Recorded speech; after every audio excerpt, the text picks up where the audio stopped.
You're listening to Ideal Practice, episode number 187. Today, guys, we're going to take a deep look behind the scenes of a business that is growing and growing fast. You're going to meet my guest, Rachel Robertson, who is a kinesiologist in a small town just outside of Vancouver, British Columbia in Canada. Rachel has doubled the size of her staff in the last 6 or 8 months, and she's going through some stuff. And it's really, really interesting to watch her evolution and growth as a business owner as she moves through this phase of development. And I feel like you could benefit from hearing some of the things that she's figuring out, because this is what we all go through at some point or another. So that's what we're going to do today. And I can't wait to share it with you. So stay tuned.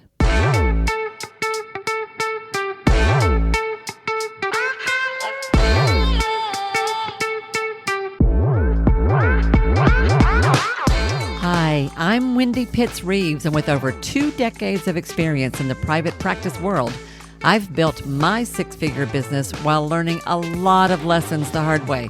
This is the first podcast that shows you how to apply the principles of energy, alignment, and strategy to build a practice that is profit-centered, but people-forward. This is the Ideal Practice Podcast.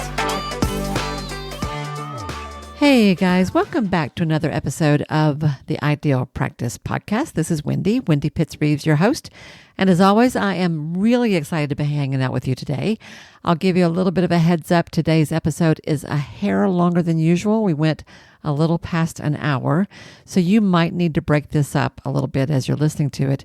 But I do hope you will stick with it all the way through, because we covered a lot of territory in this conversation today.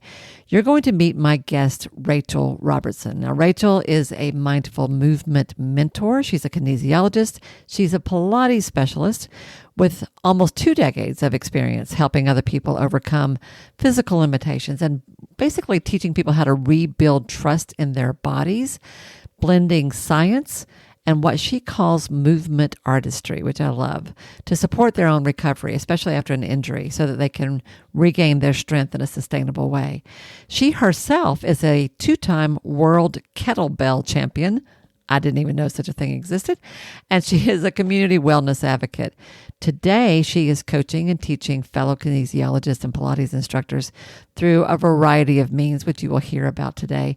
Essentially, she has figured out a way to pair different aspects of her industry, different aspects of the work that she does in a unique way, and has learned how to serve people in a much richer and deeper way. And as a result of that, her business is growing, and it's growing fast. In fact, it's grown significantly in the last 6 or 8 months. And honestly, as you will hear, it's forcing her to up her game in a pretty major way. So what I wanted to do was I wanted to explore that with her. I wanted to hear from her. How is that going? What is she learning along the way? What's working? What isn't? What does she love? Where is she being called to grow? Because you will go through this too. Your business will have its own phases of development along the way. And at each phase, each stage, each new level, you are going to have to learn new things. And there's no way of predicting that until you're in the middle of it, right? For those of you who have done, I hadn't planned to say this, but it fits right here. If you have done the IP360 scorecard that I offer, it's a free tool that you can get from my website. You can get it over on the website. When you do that scorecard, which is kind of like a little quick assessment of your practice and showing how strong you are in each of the 7 pillars that I talk about, you will, after you do that, you'll get a follow-up email from me where I'll share with you the way I think about the different phases of your business. Should probably do a podcast episode on that. But when you look at that, it's not hard to see the different kinds of skills that you're going to have at each level. Well, by golly, Rachel is in the messy middle where she is doing exactly that. And that's why I wanted to talk with her today. Okay? So I thought it was fascinating and funny and impressive and sometimes daunting. And all of it made a lot of sense. And all of it, I think any practice owner could relate to. So without further ado, let's get into the interview. Hello, everyone, and welcome back to another episode of the Ideal Practice Podcast. You have already heard a little bit about my guest, Rachel, who is popping in with us today from the far western cold north. Rachel, say hello to everybody. Come on board. Welcome to the Ideal Practice community. Can you start us off by my favorite question to start is tell everybody where you are in the world and then a little bit about who you serve and how you serve them. Okay. So I am on Vancouver Island. I'm located in Nanaimo, BC, so the far west of Canada. I am a kinesiologist. I serve a number of populations. So as a kinesiologist, I specifically like to work with injured populations. So I do a lot of car accidents. So I work with those who are injured from an exercise perspective. So if someone asks what's the difference between me and a physiotherapist, I do not do manual therapy. I teach you all the exercise components, but also can kind of teach you exercise like to release muscles or just strengthen muscles. It's a combination of that. And then I have a Pilates studio, so we offer group classes. I actually work out of 2 locations, so we offer strength and conditioning out of 1. So we do your general like weightlifting, deadlifts, bench press, squats out of that location and offer personal training. And then out of our Pilates studio, we do mat and reformer group classes as well as one-to-one. And then on top of that, it's a long list, I have started to, being on an island, you start to realize how you're kind of like limited in the sense of getting to places to get educated. So those who are here, don't have those same opportunities because it costs quite a bit to get off the island when you factor all those kinds of things in. So I started offering workshops and training for kinesiologists kind of to implement Pilates into their practice because this has been huge for me. The majority are trained in strength training but have no experience in Pilates, but it's a really good modality for that injured population. And then I started creating my own instructor training because again, there weren't very many Pilates instructors, but to have a Pilates studio and not be teaching 40 classes on the schedule, For real. I need people. Yeah. So I'm training them. I offer both in person and virtually. Obviously, there's a benefit to being in person, but again, for me to increase revenue, I started offering it virtually so that I can reach all the people on the mainland and then they can still take my courses. I've never been to Vancouver. No. No, I have not. I was telling you I have a lot of friends in Bellingham, which is right across the water from you, Yes. right? Yeah. And in fact, I think I might be up there soon, actually. I'm sort of looking at coming back up there. But so because I've never actually been there, I don't even know. Is there a bridge that you can drive to? So you have to take a ferry? A 2-hour ferry to get to the mainland. That's why I say like a lot of people just won't travel either way. And that kind of limits them because they have to plan a whole day. They have to get a hotel. So some people are just like, I'd rather just stay here. That makes perfect sense. Yeah. Wow. Okay. It's a completely different way to live. Completely different. Right. I love that. So that was quite a list of what you've got going on. That's even more than I realized that you had going on, which automatically makes me think that you're a serial entrepreneur who is always looking for opportunities and ways to serve in more and more creative ways. Right? That and the fact that you bottleneck when you work like one-to-one and you only have so many hours in your day. Yep. You have to kind of think outside of the box. But on top of that, I have 2 young children. So how can I work without completely working long, long days? Yes. And so that was kind of what drove my thinking around that is I want to be with my kids and I want to spend time with them. So how can I generate enough income to provide for that, but also create the time and space for that?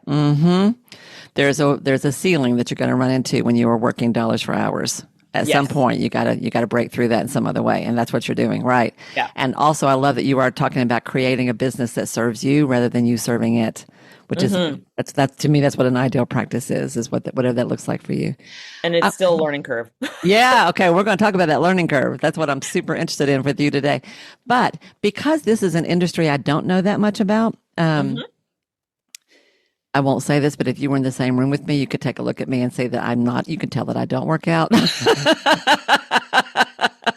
I mean, I do little things, but nothing like the world you're in. But I just want, you said something I really want to make sure I caught. You were talking about that you don't do manual, meaning you don't do hands on. You don't move Correct. people's bodies. You teach them how to move their own and give Hmm. them exercises. Okay. And you said that your focus is on people who have been hurt or injured in some way. So that's kind of a niche. That's a focus on a market, right? Yep. And then you said when you were talking about working with other trainers or your colleagues that you are teaching people how to weave Pilates into their work as a kinesiologist and a physiotherapist. Is that correct? Physiotherapists, massage therapists, other instructors who don't have that training all could take that course. Got Because it. often, like a physiotherapist will prescribe exercises, but they're so busy they don't have the time to go over those exercises, or they know that Pilates is good for the client, but they don't know any Pilates exercises. Yeah. And Yeah. so the idea of the course is to give them just a little taste of some Pilates exercises, but have an understanding of where we're coming from so that they can teach them. I often like do this demonstration where I'm like, you can lift your leg and lower your leg. And then I make everyone do it. Lift your leg, lower your leg. And then Pilates, we cue it very specifically. Find your pelvic neutral, take a nice deep breath, exhale, engage your lower abdominals. Now lift your leg with control and then resist your leg down. And it's a completely different feeling. And then Hmm. so it's teaching the physiotherapist, the kinesiologist, kind of those nuances Yeah. they understand and also where are we coming from in the sense of like pelvic stability is our focus and why is pelvic stability our focus just giving them that education so that they can provide it. That's super cool. So in your world, is this unusual for someone to blend those two things together or to weave Pilates into that work? It sounds like it is. Is it? It is becoming more common, I would say. And I Okay. think partially because we're seeing right now an influx of Pilates being more popular. Like Pilates has existed for a long time. Forever. Right. Those of Right. us who have been in the Pilates industry are like, Mm-hmm. Pilates has been here forever. Mm-hmm. But for people outside of it, they think it's this new trendy thing. Yep. But I was very fortunate Yep. that I started Pilates at a young age while I was actually in school for kinesiology. And I had this physiotherapist say to me, when you graduate, you will be working with all of my clients. And Hmm. I was just like, okay, whatever, it's going to give me work, Yeah. not realizing the seed that was planted to kind of like lead me in that direction. I honestly got my Pilates certification to avoid schoolwork, but it was helping me understand what I was learning in Yeah. Yeah. school. Yeah. I just Yeah. like, I'm studying all the time. I need something else. And so I went and got my Pilates Yeah. certification. Yeah. And now you're using it in this Yeah. creative way. Yeah. Um, I'm what I'm interested in that from a business perspective is that you have taken different skill sets that work traditionally with different audiences and brought them together in a more enhanced way that serves your clients at a deeper level. Hmm. And even I did a whole series last year about all the creative things you could do in your business and your practice to serve people in a different way. I had a guy, I interviewed a therapist in New York that was taking people surfing. He had some really funny stories, but anything is work. Anything could be part of the clinical work, right? Hmm. And as a business owner, the more creative you are in the way you think about that, the better. And for you personally, is I'm guessing that this will position you in a way that sort of helps you stand out from people. Is that true? Yeah. Yeah, I would say so because we've got um like we have little towns around here, so there's Yeah. like two Pilates studios just north of me. There's four where I am, and then there's another two just south of me. Mm-hmm. I would say I'm completely different from all of them. Yes, yes, yes, yes, yes. And like someone was just saying to me, "Are you concerned about the number of Pilates studios?" And someone else jumped in and was like, "This is so good because Pilates is growing. And when something grows, we support each other." And I wouldn't have always said I had that mindset. Mm. Um, Partially because I'm a very competitive person. Um, but I also picked up on like some competitive like business mindsets. But now I'm seeing more the abundant kind of perspective, and I'm like, oh yeah, like we're all different. Like this person's gonna gravitate to the younger clientele, and Yep, this one's gravitating to moms, yep. and I see the growth, and the more we like just support the community as a whole, it makes it Love stronger. it. I love Mhm. it. As you were talking about that, I was thinking that this is abundance versus lack mindset. Yes. And I would say this is also traditional, more feminine versus masculine energy, right? Oh, okay. And Yeah. right, and that in the traditional masculine approach to running a business, it is, kill or be killed, right? Like competition is the thing, right? I have never, ever, ever ascribed to that because it just doesn't work for me personally. It just doesn't fit who I am. And as a very successful long-term group practice owner, the way I did things worked just fine because I did not come at it from a competitive point of view. I came at it from there's lots of work for everybody. Let's help each other. Right. Yeah. Hmm. And so you're right. And those Pilates studios are not your studio. They don't do things the way you do. And that's why I was leaning into this a little bit because as a business owner, what you do that helps you stand out, of course, serves you. And there will be other people out there that do what you don't do. So you help them. And that's a win for everybody. That's a win for Yeah. everybody. Right. Okay. Love that. And so let's talk about your evolution as a practice owner, as a business owner, because I had to tell everybody last week when we taught y'all, we met last week for the first time just to sort of have a little bit of a conversation before this interview. And Rachel was sitting in her car in the dark. And I was like, oh dear, honey, where are you? Because it's 6 something in the morning where she is. Yeah. I want you all to just be grateful and honored that this woman is willing to show up for you at 6 o'clock in the morning because that's what she's doing here. Bless her sweetheart. You were telling me that you've been in business in the field for like 20 years, right? A good while, right? Yeah. And you had done a variety of worked in various settings in clinics or agencies or hospitals. I don't know. Describe for me a little bit about what you have done most of that time and Hmm. what you're doing now, because it's pretty dramatically different. Yeah. So, when I started, like I said, I was going to university and I started doing my Pilates training through a local studio where I was. Um, but the fitness industry is contract work. And so I just saw it as like, well, if I want to make money, I need to kind of go after it.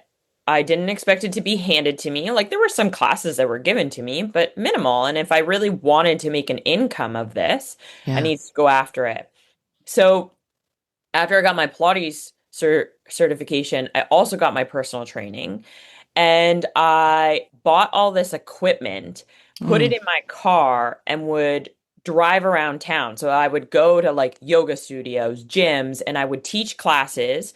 I would only charge $20 Oh gosh. to take all the equipment to somebody's house, go into their house, train them for the full hour, then take the equipment out and back into my car and go on to the next one. Good Lord. For $20 a lesson or Because 20? Yeah. because in the beginning, like literally $20 a lesson, it's Wow. like they're not going to train with me if I charge too much. Like I just didn't I had no guidance on what I was doing. I was just guessing and throwing myself out there. For real. And just out of curiosity, what would have been the going rate for that level of service? Not going to them.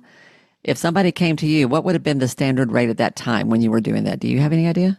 I'm guessing like 20 years ago, probably between 40 and $65. For them to come to you in an established facility. Yeah. You were loading up your equipment, driving across town, meeting people wherever they were, delivering your service.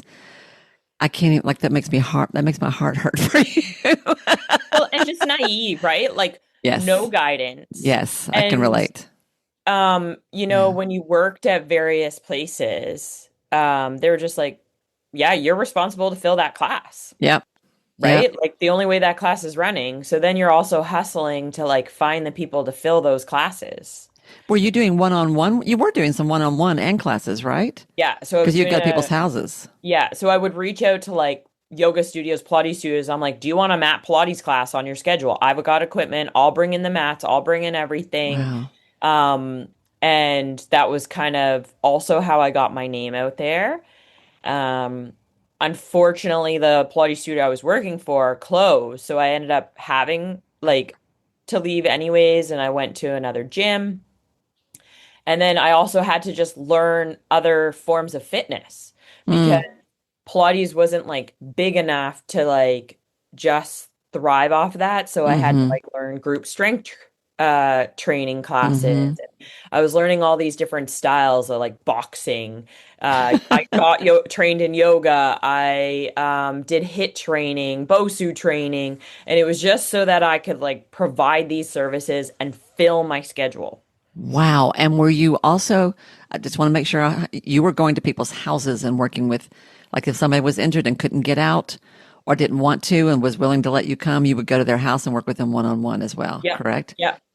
And sometimes Wow. it wasn't necessarily like they were injured, like Yep. maybe their health was to a point that they couldn't leave their apartment. Like there were some people that I was going to their home because they just physically couldn't get out. Yep.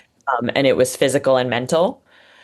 Um, Goodness. yeah, and then from there, I um I was working, I kind of got fuller time jobs at gyms and then I could kind of have some consistent hours. But when you work for a gym, they pay you minimum wage. So it Yep. was even less. So then I'm like making like $13 Oh, an hour at that time.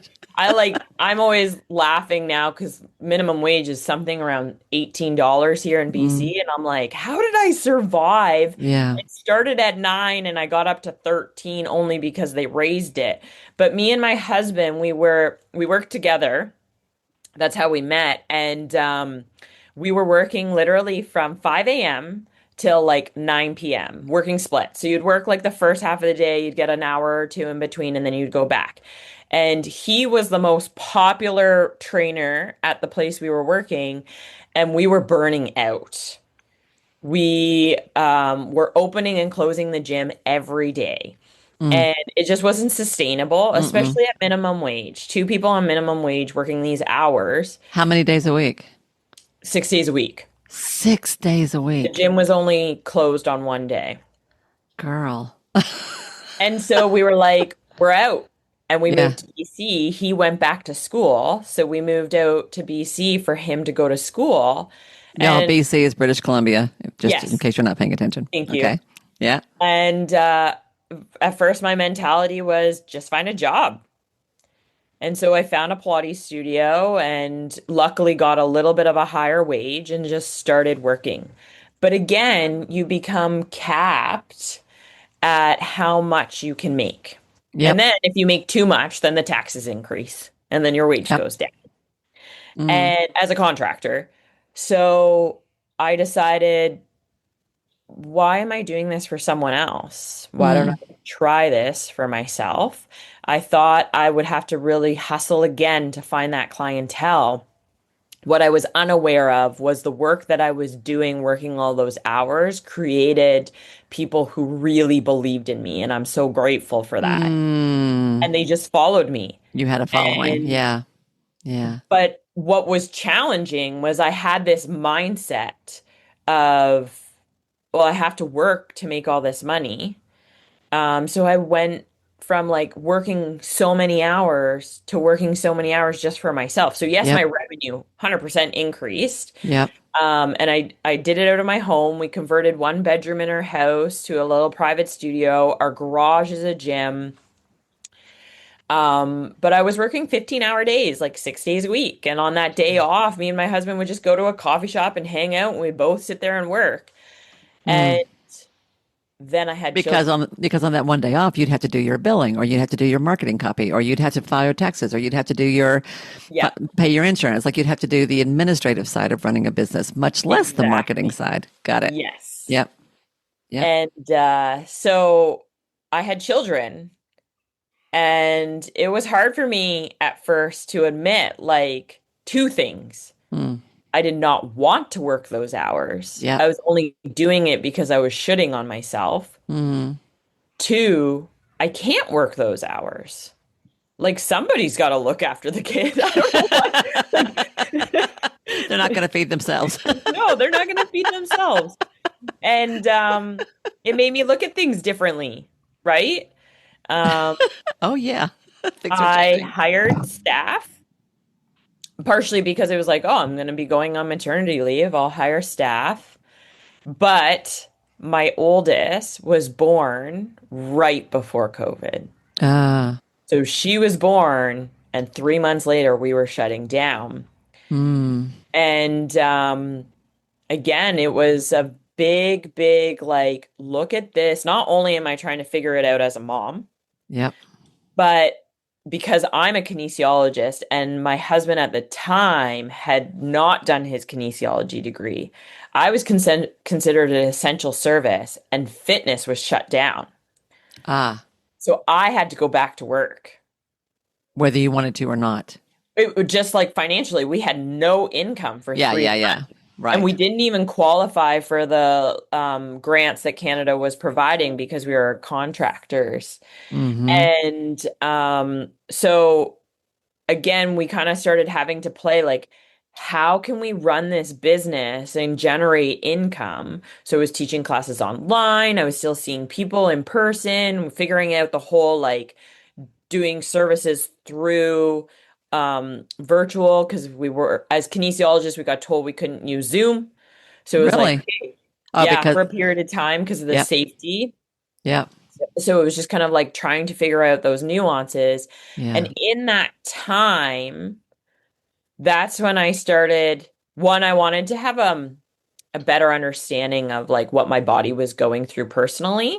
So I started taking like these prenatal courses and postnatal courses because I was doing all these exercises based on my training and I was like something's off. Like I Hmm. have training prenatal, postnatal Pilates, but I feel like there's more. So I started like playing with it myself. I started taking all these courses and that led me to designing webinars. And I would just like I put this webinar together and then I threw it out to my association, hoping that kinesiologists would take it. Well, it was insane. Like, I couldn't believe how, like, my husband saw the numbers and he was like, Wow.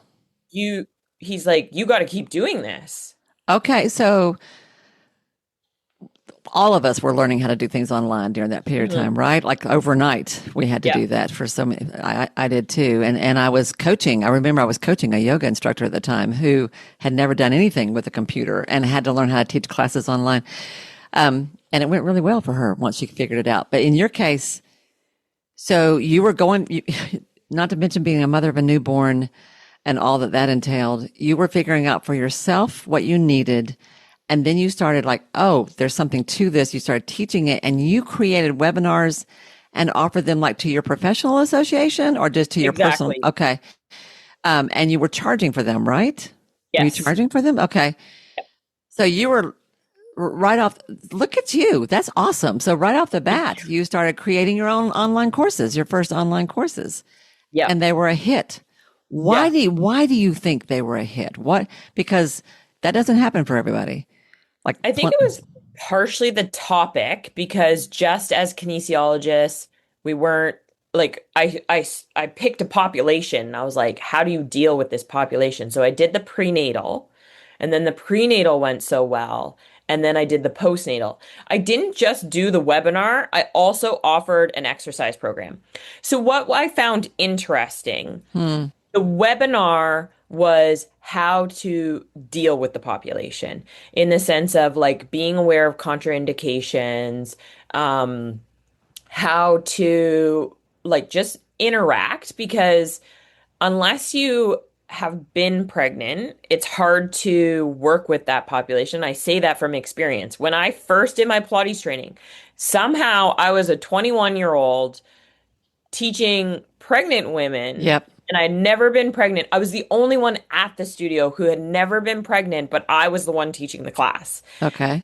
And so when I got to finally being pregnant, I was like, this isn't what I thought, right? Okay. Just based on teaching them.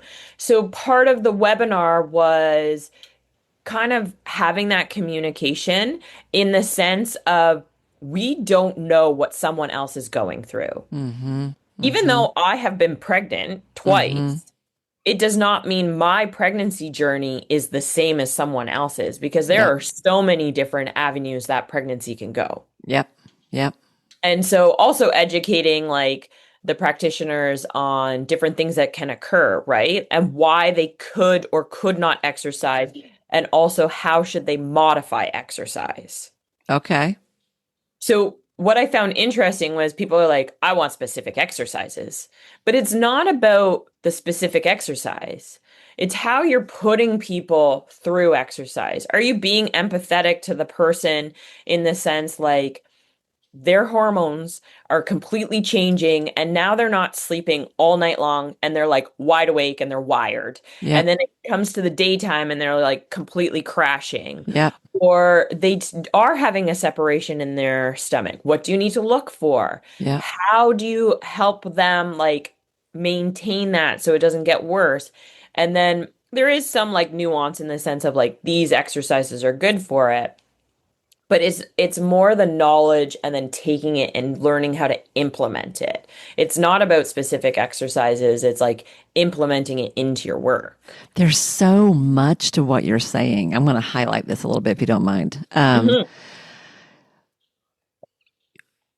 You were teaching people at different levels. So it's a couple.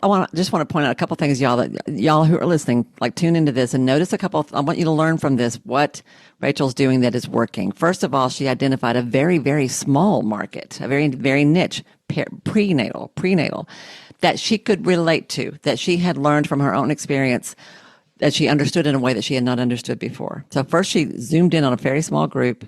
When that went well, she went to another small group. Okay. So I just want to say that because we have all this resistance to narrowing our focus. You can always expand later. Do one thing well, start there, and then expand. You did that. The second thing you did was you were learning from your own experience and transforming that into lessons for other people, which Mhm. always carries so much more weight. That's also what I do in a way because I've made lots of mistakes as a practice owner, and I speak about those fairly frequently. You learned from that, and you transformed that into education. The third thing you did was that you were teaching sort of the meta message around the service delivery. Like, I don't want to say this. There's a problem here they didn't even know they had. Right. Right? There are aspects to working with pregnant people that you don't even know you're missing. Mhm. Right? Here's what nobody's telling you. Here's what you don't even realize you need to know.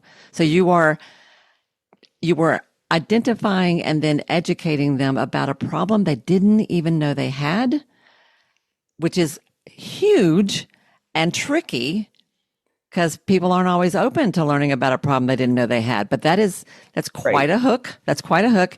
So now that I've got your attention, there's some mistakes you're making when you work with these people that you don't realize you're making. I'm going Mhm. to teach you how to do it. And so you created this sort of what sounds to me like a comprehensive sort of surrounding level of education and service that was much deeper and much richer, I think, than they were even knew they needed to have.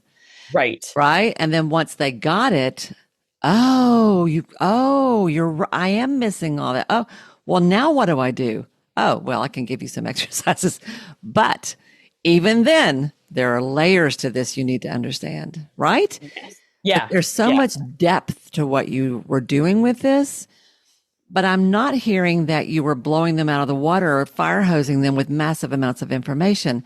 It was more like breadcrumbs. You were bringing them along the journey. Here's a problem you have that you don't realize you've got. Here's what you need to understand about this. Here's a mistake you might be making. Here's how to fix that. Oh, okay. Now let's take it to the next level. Whoops. Watch it. You also need to do this, right? Does that make Right. sense? Am I getting Yes. this? Yeah. It's funny because as you're breaking it down, I'm like, yeah, that is what I did, but I didn't, I wasn't aware that I was doing it. I was just like, well, how am I going to put this together? Yeah. And how am I going to present it? Yeah. Um, but But also, there is strategy here that you didn't even realize you were doing that yeah, works. Yeah. yeah. That's interesting though that I'm like, yeah, that is what, That's what I yeah. did. I love that. Okay. And once that's kind of a formula, really. Yes. And Yeah. once you've got that, you can repeat that formula with different populations. So then you did it with Yes. postnatal, et cetera, et cetera. Okay. So fast forward, you were doing all this one-on-one, but then you started hiring people. You said, I hired Yeah. staff. You were Yeah. hiring contractors or Yeah. employees? So Yes. right now everyone is a contractor. Okay. So I hired staff partially because I planned to be off on maternity leave and then I was working in the background.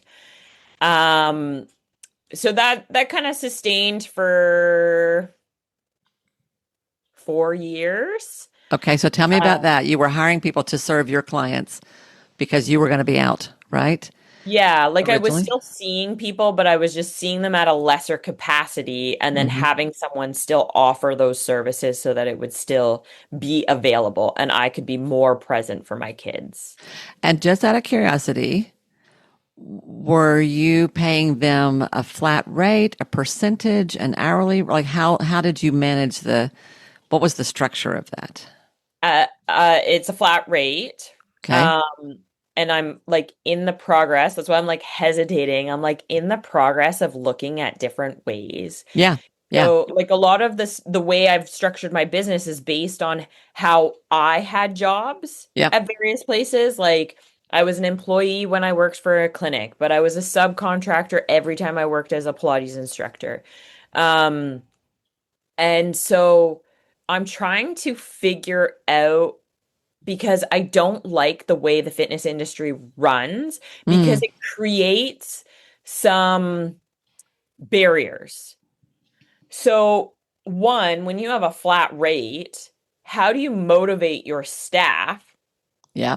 fill their classes Well, is it a flat rate per student? Is it a flat rate per hour? No matter per how many hour? people are. So that's where I'm like starting to try Okay. a couple things. Okay. I actually have staff on different pay scale, on different pay things, Yeah. depending on when they came into the business. Yeah. So I offer a flat rate for some because they were here before. Mm-hmm. Then, as new people are coming in, I'm like, okay, I will give you this flat rate, a minimum of X number of people in the class. For every person additionally, I will increase your wage. Okay. Okay. They're not liking that. Are they not? Okay. Interesting. Y'all, part of what we wanted to talk about today, Rachel is in the middle of a pretty major transition in her business, and she doesn't have it all figured out yet, which I love personally. Right. So I wanted to explore kind of what's working, what isn't, what she's messing with. That's what we really wanted to go. So as you're listening to this, we are not saying we have all the answers, but this is Right. also part of being an entrepreneur. You test, Sure. right? You test. Yeah. So, okay. All right. And I think part of that not liking the pay scale, they want the hours to be provided to them. They just want to show up. Interesting. Okay. Even though we're doing marketing on their end, on our end, trying to fill the classes and whatnot, they just want the classes full. They just want to come and teach. They're not thinking like an entrepreneur themselves. But it's interesting because, like, for myself, and this is where I struggle, Yep. I always saw myself as my own business. Yes. But they don't see themselves as their own business. They just see themselves as them coming to teach, trying to earn a living. Yep. There is a difference Yes, there. there is. Yep. And then so I have been what we didn't kind of say is since we were kind of talking about I started hiring staff in the last 7 months, I opened up a Pilates studio. So I've expanded to a second location outside of my home. This is where a lot of the experimentation is going. Mm. So now I'm trying to also research around the whole employee concept Mm-hmm. and hiring them as employees. So I hired my kinesiologist instead of, she is contract, but I give her a lump um set of time. So let's say she's here today and she's here from 9 to 5. Mm-hmm. She gets a certain wage for being here, Mm-hmm. but if she sees a client, she gets a different wage. Okay. So that's trying to motivate her to fill her schedule. Meaning she gets paid for the time period, whether she's with somebody or not, sort of a foundation, a She flat gets like a base bottom, like a pay, and base then it pay. increases if she sees someone. Got it? Yeah. But at the same time, I am trying to teach her how to go out. So during those times where she's not with a client, I'm actually giving her tasks. Like last week, I gave her a task of, I want you to sit down and think about what excites you as a kinesiologist. Mm. Well, and then I want you to write about what it excites you. And then I want you to create an Instagram post or whatever social media, and I want you to share that with people. So I'm challenging her, but I'm also trying to teach her how to be self-sufficient. You're coaching her. Yes, You're but I coaching need her. to because I can't do everything for everyone. And I like it's just the beauty of children is children teach you, Mm. right? And so if this is how I want to raise my children, I Yep. also have to take that out into the world. So I'm Yes. kind of like seeing my staff as my children. And I don't mean that like in a you're a child and you don't know what you're doing. I just see it in like, how do I guide you in the direction that I am hoping you will go in? I'm not trying to tell you what to do, but I'm trying to provide you the resources so that you can be successful. I'm laughing because I've worked a lot with women leaders in various capacities over time. And I've always said, if you can run a family, you can run a company, right? If you can run a family, you can run a business. Like it is so, so similar in so many ways. And all the skills that we bring to one, we can take to the other for sure. So that you are 100% right on. And there's helicopter parent, there's, enabling parent versus empowering parent who teaches kids to stand on their own, which is what I hear you talking about. Yeah. I also wanted I ran a group practice for like 25 years, and it was the way I ran it. Basically, they were under my umbrella. We had a brand, we had a presence in our community, but each of them was responsible for their own practice, basically as their own little business inside Right. the larger thing, right? So I know Mhm. exactly what you're talking about there, and it took me a while to learn that not everybody wants to do that, and I was surprised at first, but Mhm. now I get it. Like not everybody is cut out for this. And there are people who just want to show up, see their clients and go home. Like Yep. I just want somebody else to tell me what to do. I want somebody else to handle all the paperwork and the red tape and the marketing. I don't want to have to think about all that. I just want to see my people. And I could have been judgy about that back in the past because that's not who I am. But now I'm like, that's fine. If that's who you are, come work for me because I'm Mhm. happy to handle the rest of it. Because I've also learned I don't always agree with how people want to do things, or I don't always like what they're doing, right? So when it's my brand and my name on the work, over time, I got where I really actually wanted more control of that anyway, because Right. that's also part of your evolution, right? Yeah. So it sounds like that's kind of where you're in the middle of figuring that stuff out, right? I would say that, yeah, because like I also feel like I have my hands in many pots You after I do, list all the clearly. things that I'm doing. Like Yeah. it when you have a brick and mortar, it's like we're looking at how does that as a whole represent, right? Yes. So now I have this space. What do I Yeah. want the space to represent? For me, it's community and safety, like for people to feel like safe to be able to move their bodies. And and so I have to create that not just with the clients, but with the staff. Yeah, so this is a big deal. You've got your first commercial space, right? Your first Yeah. out in town commercial space. Yeah. Giant leap. And so when you rent it, you're renting, right? You're not buying, Yes. right? Correct. This space, what have you told me you've already had like double your contractors, right? The people you've got. Is Yeah, that like right? I have 8 staff members now And you from when used it to was just have, me and one other. you've gone from 2 to 8. Yes. in seven That's months. in 7. Okay. All right. Let the learning begin. Okay. All Yeah, right. like forced learning. Yeah. Hold your nose and jump. Here we go. Yeah. Um, Okay. and then there's like nuances. So what I'm trying to do, because I'm trying to create, I want a space where people can learn, and I want a space where people feel like a piece of the community. I'm also bringing outside people in.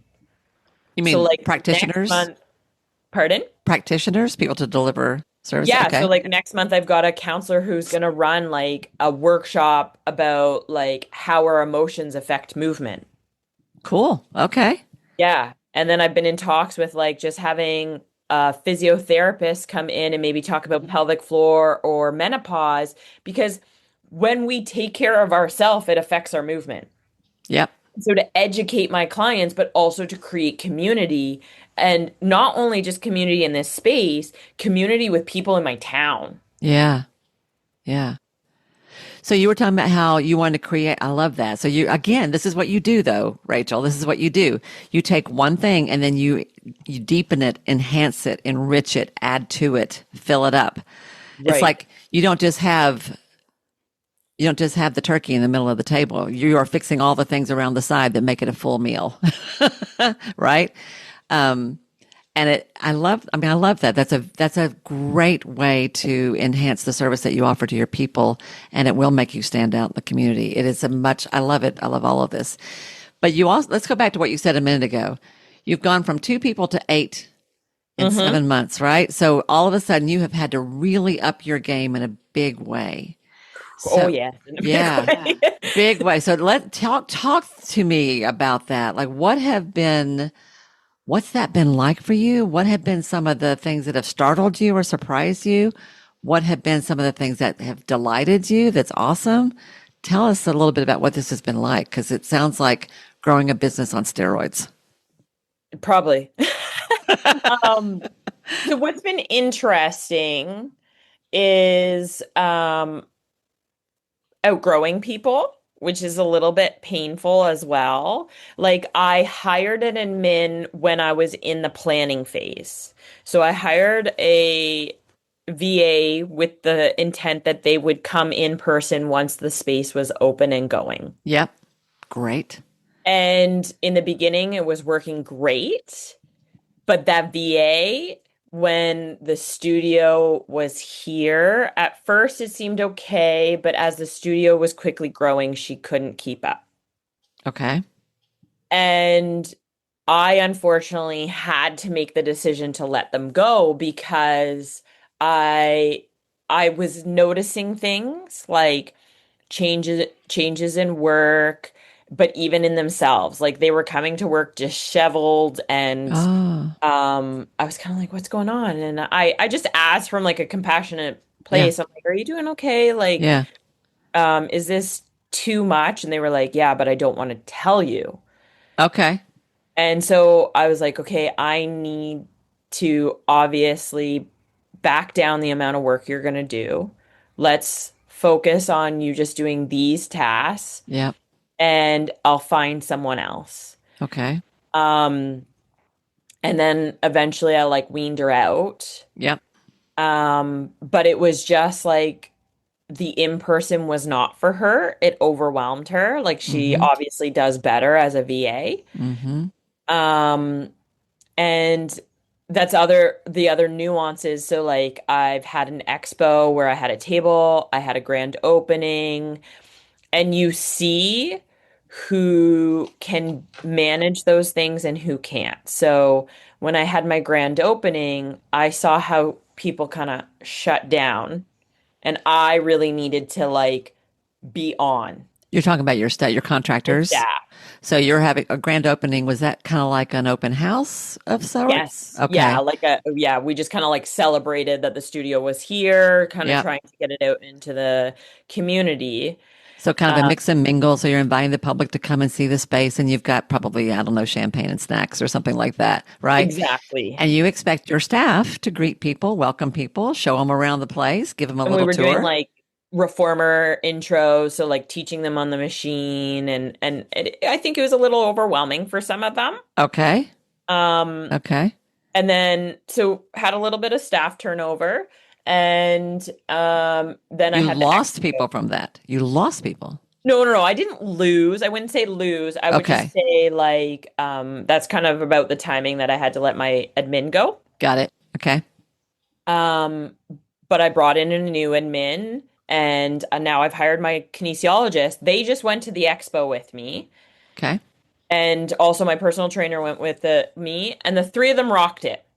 Great. But they were Okay. saying, like, I'm so nervous. They just wanted to do a good job, but they were the right people in the right seat. Yes, that's exactly where I was going to go with that. Yeah. And I purposely didn't ask some of the instructors that I noticed struggled with the grand opening. I didn't ask them to do the expo Yep. because I knew that that would make that was outside of their Love skill it. set. Yep. Not skill set, but it's just not where they're instructors and that's where they want to stay. And that's okay. I respect that. This But is it's you. This recognized is you learning as a leader. This is you totally. learning how to lead, right? So learning how to recognize people's strengths and preferences where they shine. And you Hmm. you just used the phrase that they were in the right, getting people, the right people in the right seats. Hmm. I want to, y'all, there's a book out there called Good to Great that is an excellent book about what takes a, it's, I won't go into too much detail, but this is one of the principles that comes out of that book, which is a really detailed study about successful businesses, that you can have an employee like this admin you were talking about who completely bombs in a particular role, and you Hmm. shift them to a different role, a different seat on the bus that is more appropriate for them, and they will shine. Yeah, And your job as a leader is to figure that out sometime, right? totally. Yeah. Yes. Good. I love it. Well, Okay. and not, I know I keep bringing it back to kids, but it's just an easy, like, relatable. You have two children, Yep. different personalities, Yep. different skill sets. You still got to raise both of them. 100%. 100%. Yeah. Love it. Okay, so you did this expo. This is recent, isn't it? This expo. It was literally last weekend. Yeah. Congratulations. I'm glad to hear that went well because I think you were worrying about that when I talked to you before, if I I was remember just right. nervous. It was like Yeah. one of the first, like, I've done expos, but I actually would typically do the expos promoting my husband's business. Was that Um, easier? well, it was just I didn't need clients. Before the Pilates studio, I did not market. You didn't need to, Like probably. I was organically full from referrals and from my past work. People just knew me. They would naturally come to me. Yeah. Um, and part of the reason I need to market now is not to fill my own schedule, but actually to fill the other instructors, which again is a learning curve because people come here and they're like, I want you. And I'm Yes. like, I actually don't have any space in my schedule for months. Yes. Yes. Yes. So that's working with your clientele Hmm. and learning how to invite them. Like these people are awesome. They wouldn't be working with me if they weren't awesome. I promise you're going to be taken good care of. That is a whole shift in and of itself. That's true. So your overhead is up. Like you've got a building to pay for now, Oh right? yeah. And you've Yeah. got staff to pay for. So um, the going back to the seat idea, that first admin you had who was not it, she did not have the capacity to grow as fast as you were growing. Hmm. Kudos to you for spotting that, recognizing it, and taking action on it pretty quickly. Because I think my tendency would have been to have tolerated it longer than I should, because that's been a pattern for me. And I think for a lot of healers, we would do that because we feel sorry for people. And I even when, honestly think I held on too long. did you Like I, really? yeah, Okay. like I think it could have been done earlier. Okay. But I, like you said, you wanted, I was trying to coach them Yeah. and Yeah. wasn't going in that Wasn't going to direction. work. But you've taken care of that. And now you've got somebody in that sounds like it's a much better fit. Yes. So good for you. So you're learning about hiring too, aren't you? Oh yeah. Yeah. Yeah. I've had some interesting interviews, that's for sure. Tell me about that. Do you want to give us a story? Like, what are you learning about Well, hiring? well, it intrigues me when someone comes to an interview and then tells you all the time that they want off or the hours that they're willing to work and then asking to leave the job to go work another job. Um, I've tried asking a variety of questions outside of your normal. So like instead of telling them what the job is, actually asking them what their expectations of the job Mm-hmm. is. Mm-hmm. And I got a response one time about, I don't want to discuss expectations. I want to discuss my values. And I was like, okay, that's an interesting approach. And then Yeah. they said to me, respect, peace. And I cannot for the life of me remember the third one, but I was like, okay, tell me more about this. Yeah. And it became I felt like I had to defend myself Yes. as a business Yes. owner Yes. because this individual obviously had had some work experience where they felt micromanaged, belittled, and so they're assuming that every employer is like that. They were on guard. And they were Yeah. definitely on guard, and it's not a good place to start. Yep. Yep. Yep. They also very much, and I think this is a hard part when you're hiring subcontractors, this individual did want to work for themselves. Hence why they wanted to leave in the middle of a shift. Yes. And so it's like, where is their focus actually going to be? Yep. And so Yep. you also have to make that choice of like, are they actually going to be here for themselves or are they going to be here as a team? It's not Yep. about, are they here for me? It's, are we a team? Because Yep. if they're hyper focusing on their own business, that it's a little bit of a tangent. Yeah, I totally get that. This is a fine line, right? Mhm. On one hand, you're building a brand and you're putting a lot of money and time and energy and effort into growing, into getting this thing off the ground. And people do not understand what an owner goes through to make that happen until they do it themselves. Like they just don't. So I would say I felt like now that I'm in this seat, I'm just like looking at other businesses and I'm like, wow. yes, 100%. You get it's very different. It's like complaining about the managers until you become a manager, and then it's like, oh, I had no idea, right? So there's that. It is there's a. I have this conversation with other group practice owners. Sometimes you're going to be bringing contractors in who really just want to show up and do the work and go home, and they're great. Those are going to be long-term people for you. Sometimes you're bringing people in who are learning from you, and they're going to go off and do their own thing. Both of those are perfectly fine and good. You, as a business owner, have to decide kind of what your comfort level is with that. And ultimately, you have to protect your brand. You have to protect Mhm. your business, right? So, so tell me that I don't want to belabor the point, but what was it about the admin that you did hire that you were like, this is the right one? Like, what did you learn to look for that was now I got it? One, it was her personality. Okay. Like I could tell that she was going to be communicating with people. Yep. The first one was like very friendly and communicated, but there was also this interesting nuance where she was also a yoga instructor. So she was under the radar, kind of soliciting for herself. Mm. So one of the things that I kind of ran into that also led to this decision was we were actually over inundating our clientele with messages because here I was like, here are the things that I want sent out to the clients. So those would be sent out, and then she was sending several messages about her yoga on top of it. Then Oh, they were that's different. getting, when I calculated it out, they were getting about 20 emails a week because Oh, she had also turned on a setting on our software so that every time a client came, they had three reminders as well as a Google follow-up. So if you came to class 4 times a week, you got a Google follow-up every single time. yep, yep, Clients were starting to ignore us, and we started to see the numbers go down. yep, yeah. Oh, that was a And good thing for you to catch. Okay. yeah, Yeah. and Hmm. so there was little nuances like that. But the new admin, not only she was they both spoke to people, but there was a different energy. Mm-hmm. Mm-hmm. And the new one is also very detailed oriented.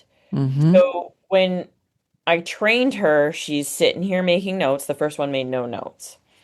She's like writing down all the details and then would repeat back to me without me asking. Because at this point, I was like, okay, as I train her, I'm going to say, can you please repeat back to me? I didn't even have to. She said, okay, let me repeat this. And she would go over it, making sure she had it. Love She it. was willing to come to me and be like, this could be improved. She had initiative and drive. And that's the first thing I jokingly say to people, if you pass my husband test, you're good. Because my husband, he he doesn't he's a quiet man and he won't say anything. But when he does, it's like you better listen. Yep. So the first thing he said was, that girl has initiative. Mm. And like I swear all he said was hi, but I think it's because he walked in, she didn't know who he was, and she was just like, "Hey, how are you? Welcome to the studio." Blah blah blah. Right? Yeah. Yeah. I love it. Where there have been plenty of times where he was able to walk in here and no one even like acknowledged him. Got it. Got it. So he sensed the Yeah. difference. Yeah. Oh, so you're making me think I should do a whole episode on how to hire because there's so much involved in this. But I thank you for sharing that because I'm hoping people will hear like these, like what you were picking up on. One, you were learning better questions to ask with experience. Two, you were learning like what to look for. And so initiative and drive, attention to detail, which isn't important in every job, but in this particular, in an admin job, you definitely want that. I'm thinking would you say, I don't know the answer to this question. In your industry, among your colleagues, would you say people tend to the introverted end of things or the extroverted end of the scale in terms of their energy? Or is there a tendency? Is there a pattern?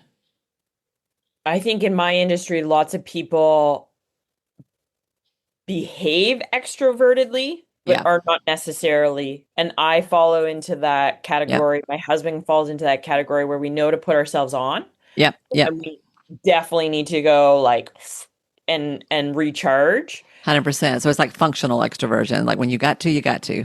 Okay. Because in my world too, like most therapists are hardcore introverts. Like there's a reason why Right. we talk to people one or two at a time behind a closed door all day. Right. But so you're fighting against that a little bit when you're trying to get people out into the community. But as the business owner who's figuring stuff out, you're going, oh, not everybody's going to do this, but these two are good at it. Yeah. And so we can all turn it on when we need to and come with me and let's go do this thing out there. That's great. You really are learning quite a bit, it sounds like to me. Yes, I would say so. So one thing I was thinking of, because you were like, Yeah. well, what was different about the interview Yeah. process? So, one thing I've noticed, you get a resume, you read the resume, Yep. and then the person comes in and you say, so just tell me about yourself. Let's just start like introducing ourselves. Yeah. And they recite their resume. Yep. I'm like, you're a robot. Mm. That's my takeaway. Yeah. If someone can come in and be like, well, and just like talk about themselves as a human being. Oh, I got into this field because I'm really excited about exercise. I really want to help people. Yeah. And in that sense, tell me about yourself. Yeah. Like, why are you passionate about this role? Why are you interested? I don't care Yes. what job, like, I don't want you to come in and list your job. Yes. I want to know about you, Who you are and what drives who you you. are. Yeah. Mm-hmm. And I Mm-hmm. think that is another like giveaway Mm-hmm. of someone who is fit for a role. Mm-hmm. Mm-hmm. I agree with that because you can train skills. Hmm. Right. You can train. I do actually think personality and a typical approach is more important than anything because how they learn, what drives them, what motivates them, that they'll work either with you or against you, you know? So yeah. My my kinesiologist, who Yeah. I hired, she first took my course, then she drove an hour and a half to be here for an interview because she knew she was moving here. Wow. But she researched me, she took my course. Like those alone, I was like, hey, this girl wants to be here. She did her homework. She was Did her clearly homework. connect. Yeah. She Yeah. was into it. Oh, that's great. Congratulations. Once you find the right person too, you will keep them forever. Queenie, my VA, she's so much more than a VA. My assistant that people have met here on the podcast. I've been working with her for 10 years at this point. Oh, And wow. I cannot imagine like if she retired, I would retire. If she, like, I don't want to do this without her, like such a difference. So the right person is worth their weight in gold and then some. So, Hmm. but we are the ones who have to learn how to find those people and draw out what makes them work and then work. Okay. So tell us at this point, and I want to be careful or we'll talk too long. Tell, I love this so much. I mean, it's very, very, very interesting. And I think people don't realize how much goes into like the things you have to learn Hmm. as your business grows and as you reach more success and as you sort of like kind of wake up into who you are as a leader. What would you say? Like you were talking about, you're still trying to figure out the financial stuff, like what's going to motivate them, what makes sure that you're making a profit, but they are still accurately taking or appropriately taken care of, like all those things. You talked about wanting to change some of the ways things are done in the fitness industry, which I love because I also want to change the way things are done. Um, where would you say is right? What's the messy middle right now? What is it that you're like, I haven't quite got this yet. I'm still working on this. This is where I see I'm going to have to be working. Like, where are you now? Right now, I think I'm personally working on my money stories and Okay. working on that abundant mindset. So something that I didn't mention earlier, unfortunately, a month after I opened the studio, I had a fake check come out of my bank account.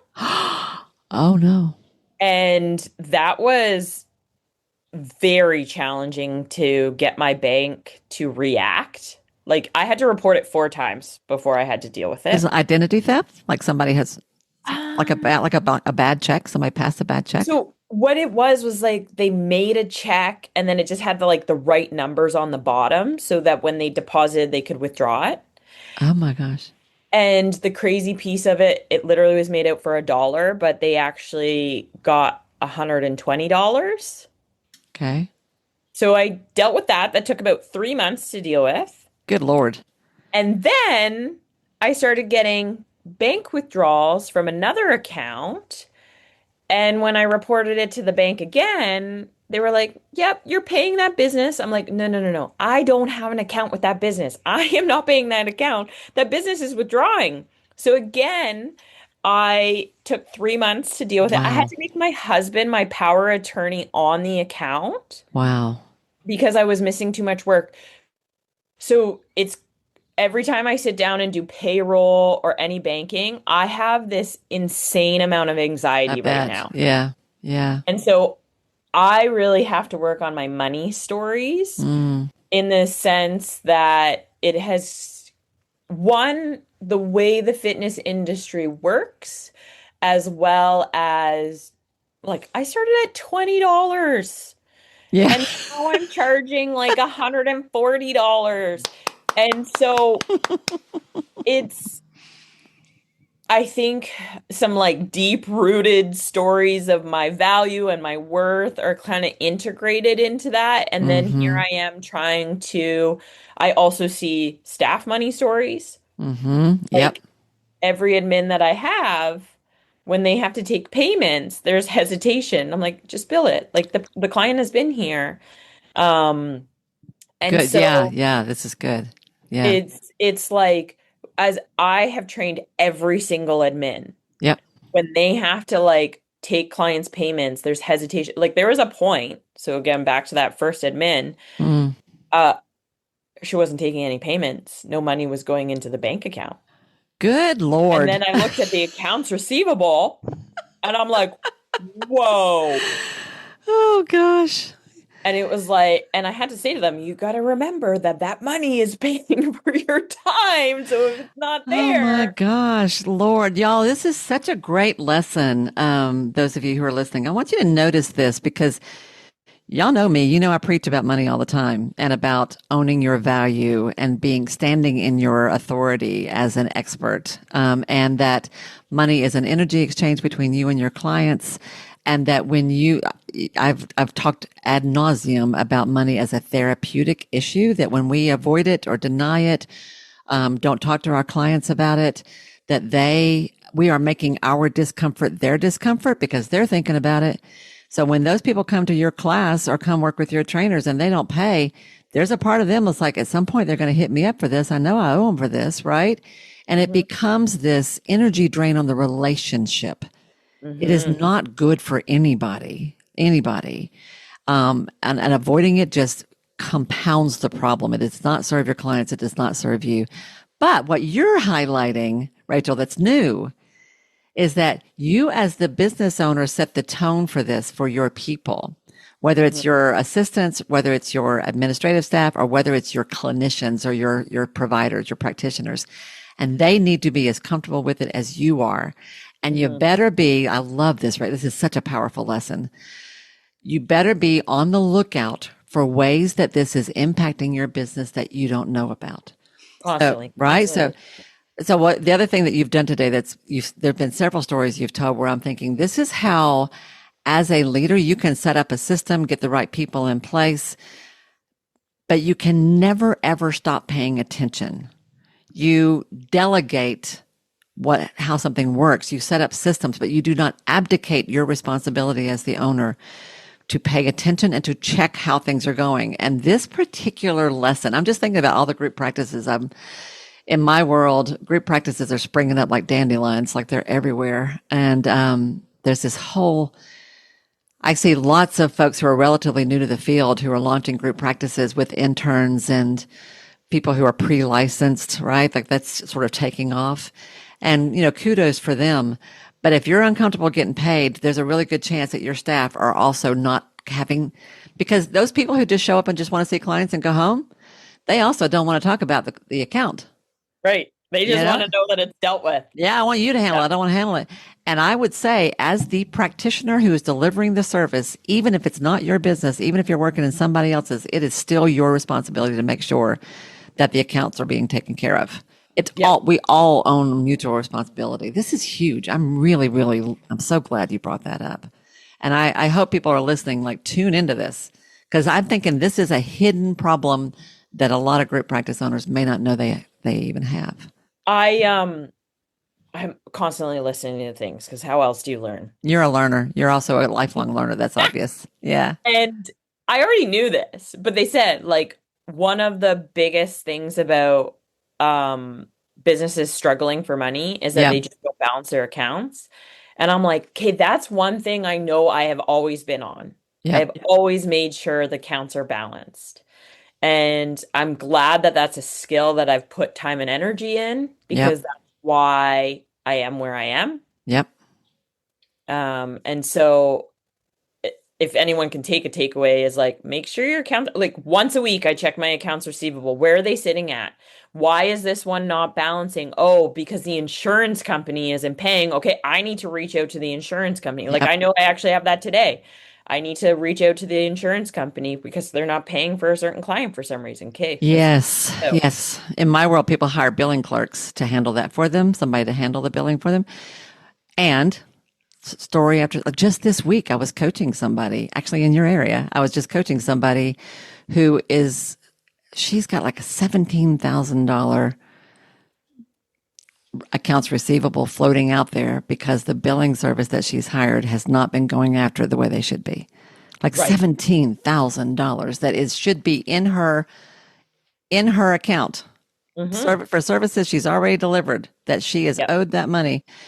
And that happens all the time. That happens all the time. So yeah, stay on top of it. Yeah. Rachel, I think we could talk all day because the lessons are continuing and because I love your way of like digging into it. You have such really great energy. Like you are totally on it and it's really fun to watch and listen to. Thank you. And you've taught me a couple of things today that I had not remembered or had not realized actually I need to pay attention to. So that's great lessons for my audience. Perfect. Yeah. So tell everybody how can they, so you can teach other practice owners, other business owners, other people who are doing what you do. You've got courses, you've got Yes. skills that you can share. How do people find you? How do they learn more about you?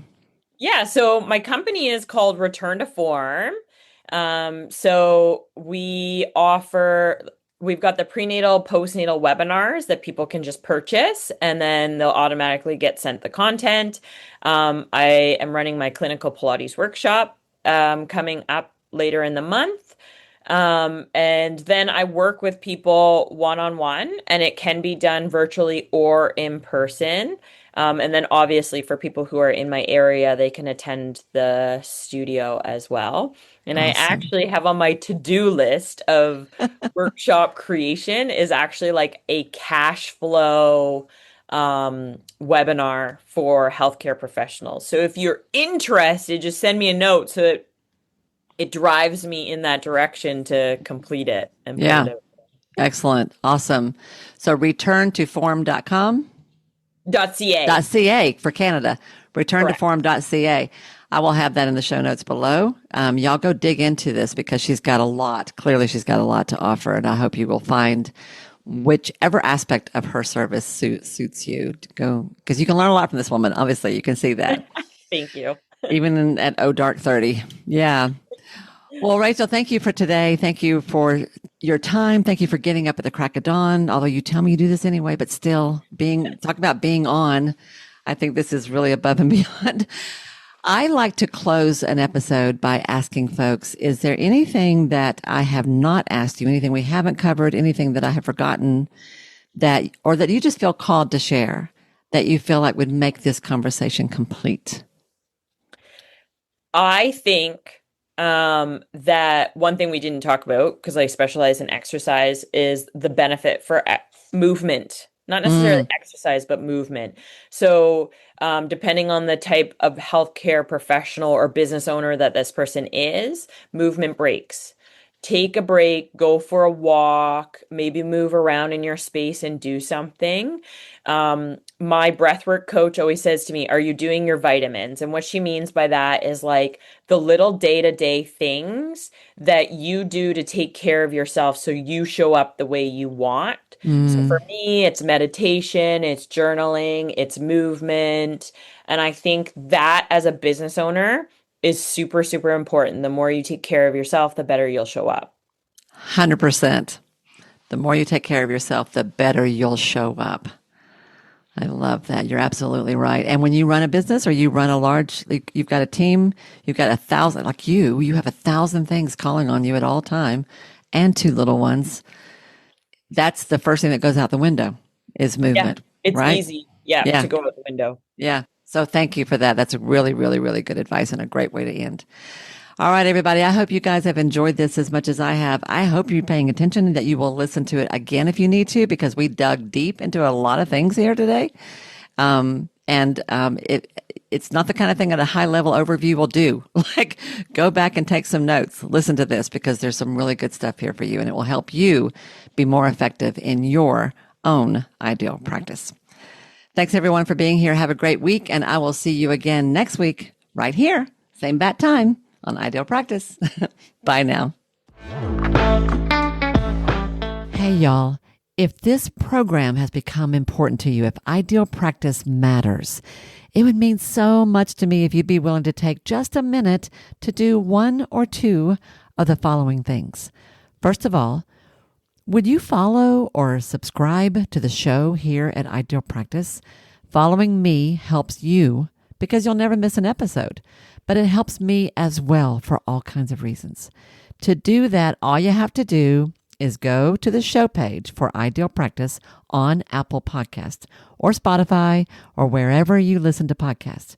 There, just click on the plus sign that you'll usually find in the top right-hand corner, or click on the word follow that you're going to find somewhere there on that page. Of all the things, this really is the most important thing you can do for the podcast itself. While you're there, it would be extra special if you would be willing to give me a 5-star rating, and even better than that, a review with your own words. Your words matter. And when you write what you feel, what you think, you uplift and encourage others. And I love that.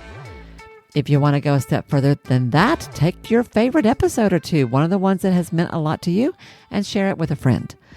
Could you do 1 or 2 of those things for me? I promise I will love you forever. You guys matter to me, and I value your support more than I can possibly say. Thank you, sweet friend, for anything you can do to help me out and support the show. I'll see you again soon.